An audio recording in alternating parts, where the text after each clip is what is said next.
what are these Afrobeats deals looking like when they're doing these deals with international companies? Hmm. What are they looking like? I know Burna Boy is making serious. He claimed that he made $100 million in 2022, but I know some Um, other people. he made a lot of money for sure. Okay, so I want to hear about some of these deals. And some, I know some people are being taken for a ride. Like, I don't imagine. I don't want to call names, but some Right. of these younger guys, I don't imagine that they are getting more than 20K a month. Or so you tell me, Even if what they're are these getting up deals to that. looking at? But look, at the end of the day, right? Damn. You see, so in the spirit or in the breath of independence, right? And that's why I mentioned the subsidiary companies of these major labels. And though there are other, independent distribution companies and such, it's like if you offer somebody 100,000 and offer them 10,000, 9 times out of 10 they're gonna go for the 100,000, right?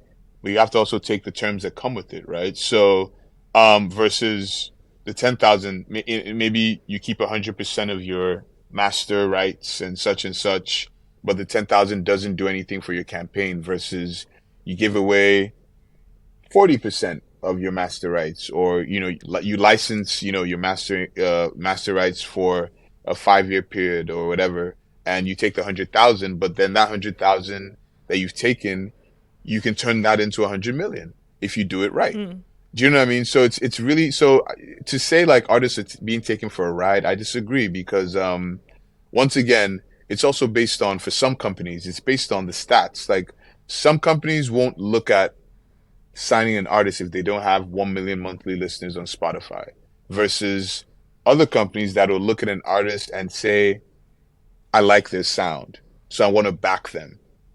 Either way, it's a risk, right? But then someone is like, I guess, banking against the 1 million monthly listeners on Spotify to minimize their risk, versus, the person who has nothing, but he can be the biggest artist for tomorrow. And then maybe in those cases, the 1 million monthly listener artist on Spotify may get 300,000, and then the guy with nothing may get 50,000. It's still a risk for whoever's investing, For i.e., sure. people like us and such and such. It's still a risk, but it's just based on how bad you want the artist, how much you believe in the artist, how much you want to see them do well. And then obviously, as a business, you have to make the best business decisions, right, for the company Right. you represent. Right. Okay. So what are these deals looking like with the Afrobeats I space? mean, Are they getting money, or are they yeah. getting taken for a No, ride? no, no, no. I like. Are they selling their masters? Are they giving up their masters? I, And how much are they giving I them up mean, for? so the reason, like, going back to it, that's why I brought up these independent companies, because a lot of artists, majority of artists, given that everyone is in independent mode, a lot of artists are doing deals that are more either like licensing, distribution deals that allow them keep all their rights. And Mm-hmm. then obviously, as I mentioned before, if you're giving less to the investor will give you less. So, you know, maybe they may do a deal for 50,000 for one EP or one album or something, right? And 50,000 is your advance, your promotion, your budget, and such and such. And if you use that smartly, you will be, fine, and you'll be rewarded. Versus if you use that stupidly, you go buy a nice car or something with all the money, and then you have no money to shoot your music videos and stuff.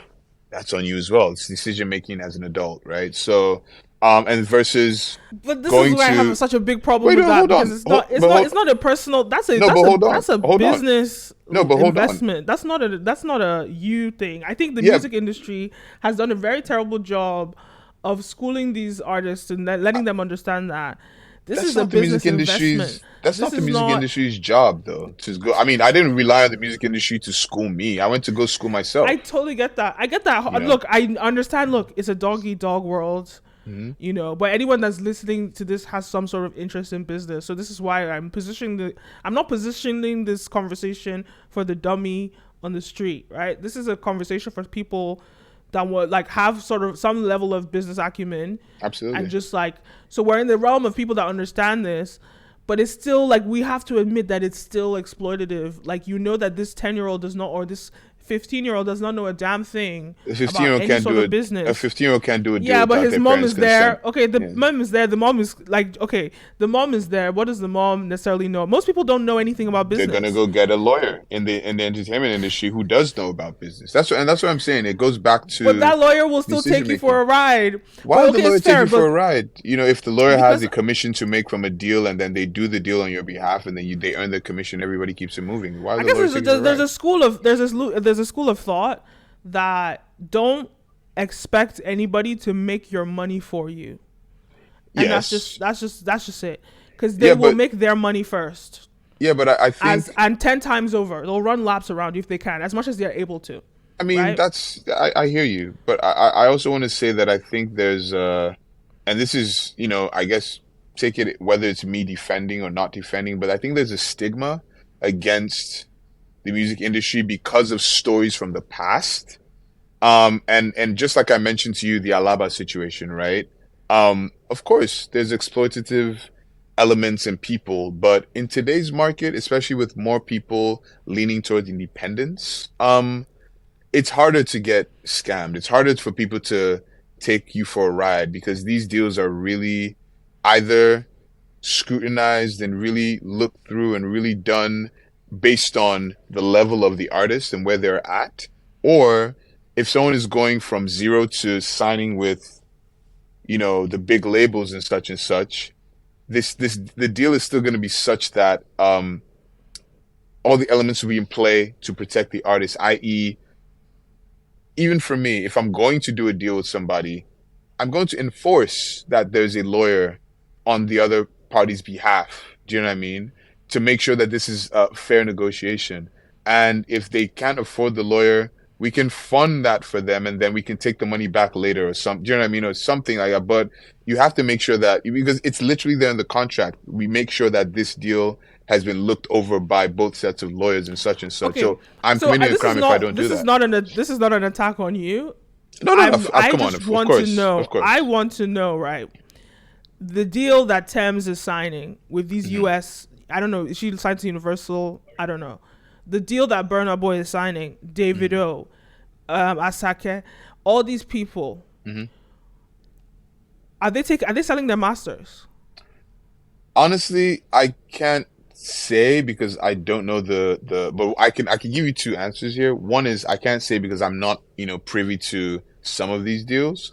Um, for the ones that I am privy to, I no, they're not selling their masters. In this day and age, most deals are licensing deals. So they're licensing, you know, the use of their masters for a period of time, to which it'll Okay, and revert so back to just a them. question: those deals that you're licensing the use of your masters, Hmm.